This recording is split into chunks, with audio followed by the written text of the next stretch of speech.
Most freelancers think the way to make more money is just to work more. You take on more clients, juggle more projects, and clock more hours. But what if that's the very thing holding you back? You're not building a business, you're just building yourself a cage. Every one of those hours only paid you once. But what if the exact same work you already did could keep paying you again with less repeated effort each time? That's not a fantasy. That's productization, and today I'm going to show you how freelancers are turning their existing client work into templates, tools, and digital products that can generate income beyond the original project. Stick with me as I break down the strategic shift that separates freelancers who burn out from the ones who build something sustainable. This isn't about abandoning freelancing. It's about building a business model that works better for you. Just a quick heads up before we dive in. This is educational content only, not financial advice. Results vary based on effort, skill, market, and timing. Income examples are illustrations, not guarantees. So do your own research as well. Now, let's get into it. There's a name for this cage. It's called the time for money trap, and it's the fatal flaw in the old freelance model. Your income is largely linear. If you want to grow your revenue, you typically have to grow your billable hours. The reward for doing great work is often just more work. You end up becoming a victim of your own success. If you've been freelancing for a while, you already know this trap. You trade hours for dollars, and when you stop working, the income slows too. It's exhausting. And it doesn't scale easily. No matter how skilled you get, there are still only 24 hours in a day. Most freelancers accept this as just how it works. But here's what nobody tells you. A lot of the value isn't just in your time. It's in the systems, templates, and processes you've already built to deliver that time. You end up feeling more like a worker bee than an architect. You're so busy working in your business that you have little time to work on it. That feast or famine cycle becomes your normal. One month you're drowning in projects, and the next you're sending out pitches to keep the lights on. This isn't freedom. It's instability with a nicer job title. The model has real limits, and trying to fix it by just finding more clients or raising your hourly rate has diminishing returns. It can strengthen the bars instead of removing them. So, what's the escape plan? It's not about working harder. It's about shifting part of your business model. The idea is to move from being a purely custom order freelancer to also becoming a productized expert. Right now, many freelancers and consultants are exploring shifting a portion of their income away from pure hours for dollars work and towards semi-passive digital products, templates, toolkits, mini courses, and frameworks built from what they already do for clients. This isn't about abandoning your freelance business. It's about potentially building a second income stream out of work you've already done, so you're not starting from zero every month. A productized service takes your skills, your unique process, your expertise, and packages it into a standard, ready-to-buy offer with a fixed scope and fixed price. Think of it this way. A freelance chef will cook you anything you want.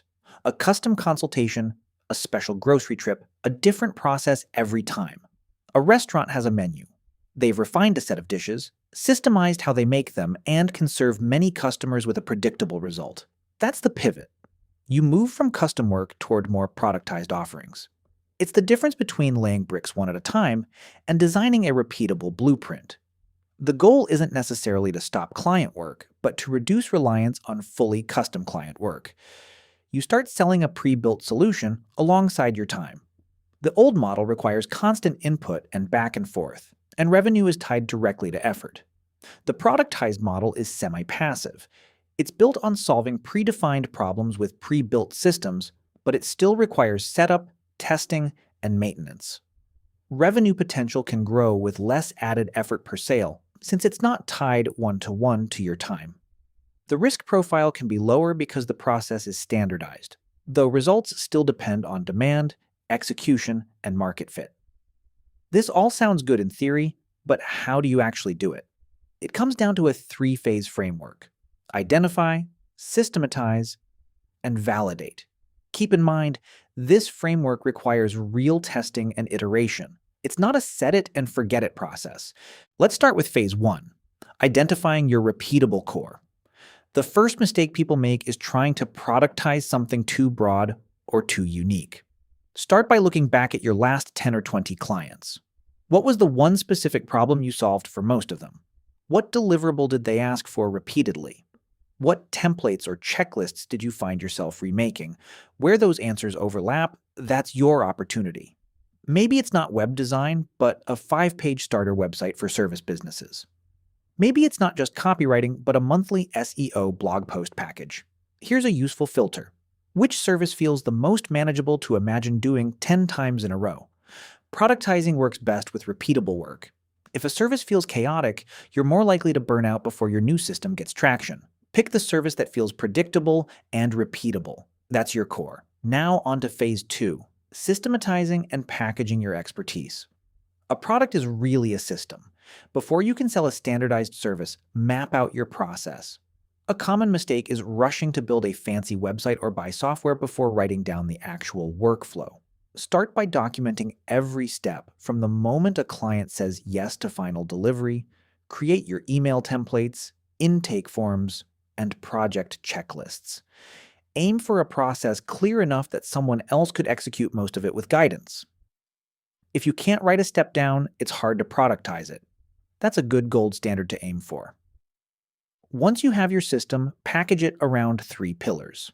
First, the promise, a clear scope of what's included and what's not. Second, the process, map the client's journey. Like day 1 intake form, day 3 first draft, day 5 final delivery. Third, the price, a price tied to the value provided. Simplicity is a strong selling point for the client, and efficiency supports your margins. Now, for phase 3, building your system and validating it. You've defined your offer, but avoid spending months building an elaborate automated machine before testing demand. The final step is validating that people will actually pay using a pre-sale approach. Create a simple 1-page document or landing page outlining the problem you solve, your process, deliverables, and price. Then reach out to 5 or 10 past clients and say something like, "Hey, based on the work we did together, I'm launching a fixed scope service called this that helps with this problem. I'm offering a few pilot spots at a limited time price. Know anyone who'd be a good fit?" If someone says yes, onboard them, and deliver using your new documented system. Your goal is real-world feedback. That data is far more valuable than a guess. If the pilot doesn't sell, the offer likely needs adjustment. If it does, you have early proof of demand, and you can start refining and streamlining the system from there.